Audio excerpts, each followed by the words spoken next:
A Gênese. Allan Kardec. Capítulo 6. Uranografia geral. As leis e as forças. Item 8. Se um desses seres desconhecidos, que consomem sua existência efêmera no fundo das regiões tenebrosas do oceano, se um desses poligástricos, uma das nereidas, miseráveis animálculos, que não conhecem da natureza outra coisa senão os peixes ictiófagos e as florestas submarinas, recebesse de um só golpe o dom da inteligência, a faculdade de estudar seu mundo e de estabelecer sobre suas apreciações um raciocínio conjetural que abrangesse a universalidade das coisas, que ideia formaria da natureza vivente, que se desenvolve em seu meio ambiente, e do mundo terrestre que não pertence ao campo de suas observações? Enquanto isso, se por um efeito maravilhoso de seu novo poder, este mesmo ser conseguisse elevar-se acima de suas trevas eternas, à superfície do mar, não longe das bordas opulentas de uma ilha coberta de esplêndida vegetação, com solo fértil, onde houvesse um benéfico calor, que opinião teria a respeito de suas teorias antecipadamente formuladas a respeito da criação universal, teoria que seria logo eclipsada por uma apreciação mais extensa, embora também relativamente incompleta, tal como a primeira? Tal é, ó homens, a imagem de vossa ciência, que no seu todo ainda é especulativa. Abre parênteses, nota. Tal é a situação dos negativistas do mundo dos espíritos. Logo que se abrem a seus olhos os horizontes deste mundo, depois de se haverem despojado de seus veículos materiais, compreendem então o vácuo das teorias pelas quais pretendiam tudo explicar, unicamente pela matéria. Entretanto, esses horizontes ainda têm para eles mistérios que não se revelam, senão sucessivamente, à medida que eles se elevam pela purificação. Porém, desde seus primeiros passos neste mundo novo, são forçados a reconhecer sua cegueira e quanto estavam longe da verdade. Fecha parênteses. Item 9. Uma vez que venho tratar aqui da questão das leis e das forças que regem o universo, eu, que não sou senão um ser relativamente ignorante frente à ciência verdadeira, e nisso somos idênticos, apesar da aparência de superioridade que me dá sobre meus irmãos da terra a possibilidade de estudar as questões naturais que lhes são interditas em vossa posição, minha finalidade é apenas a de vos expor a noção geral das leis universais, sem explicar em pormenores o modo de ação e natureza das forças especiais que dela dependem. Item 10. Há um fluido etéreo que enche o espaço e penetra os corpos. Este fluido é o éter, ou matéria cósmica primitiva, geratriz do mundo e dos seres. As forças que presidiram as metamorfoses da matéria são inerentes ao éter. Trata-se de leis imutáveis e necessárias que regem o mundo.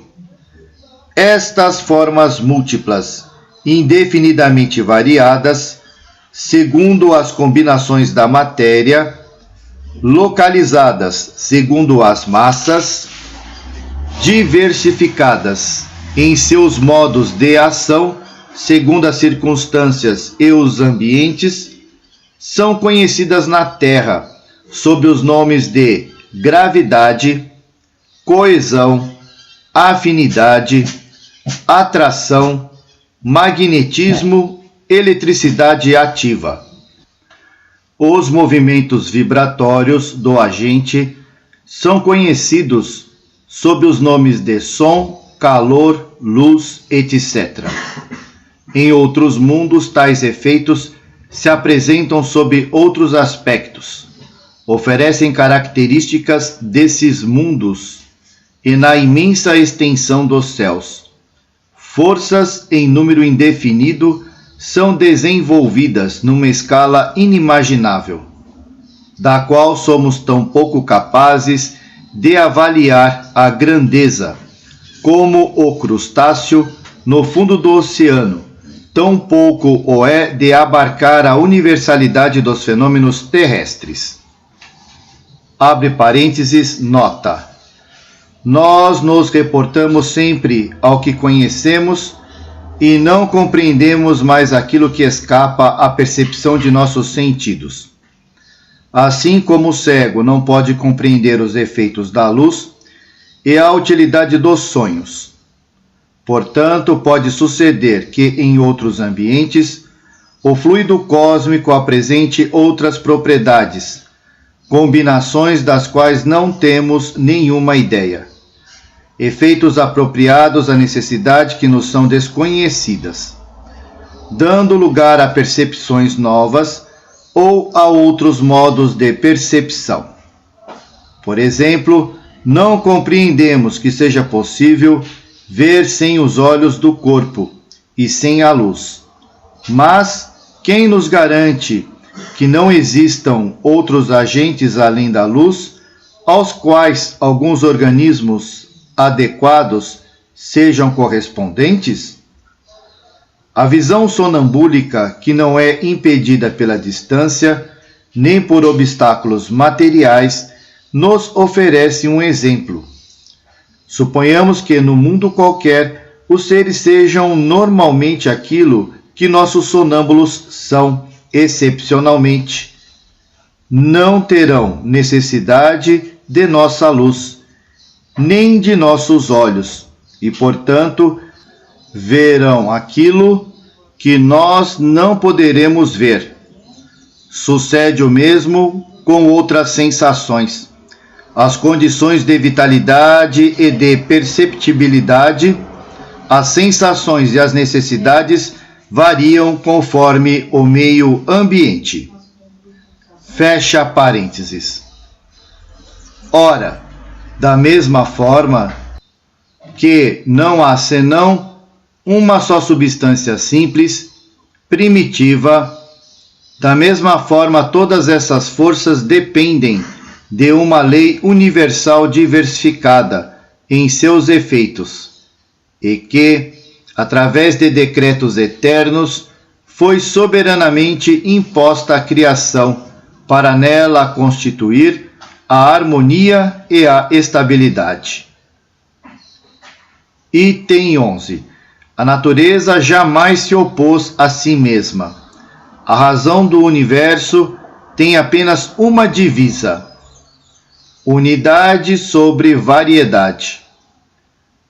Ao rever a escala dos mundos, encontra-se a unidade de harmonia e de criação, ao mesmo tempo que se encontra uma variedade infinita neste imenso canteiro de estrelas, percorrendo os graus da vida, desde o último dos seres até Deus.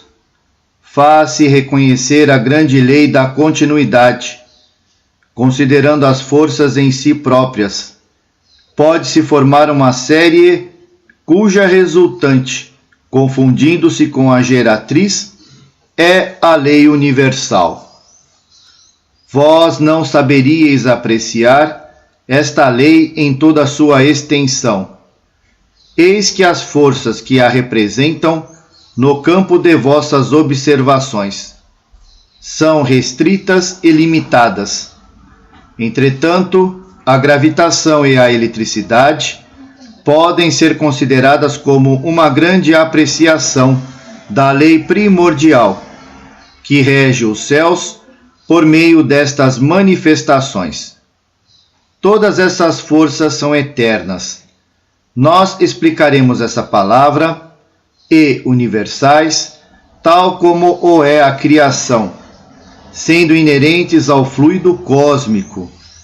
Elas agem necessariamente em tudo e em toda a parte, modificando sua ação pela sua simultaneidade ou sucessão, predominando aqui, atenuando-se ali, possantes e ativas em certos pontos, latentes ou secretas em outros, mas, finalmente, preparando, dirigindo, conservando e destruindo os mundos em seus diversos períodos de vida, governando os trabalhos maravilhosos da natureza em qualquer lugar que eles atuem, assegurando para sempre o eterno esplendor da criação.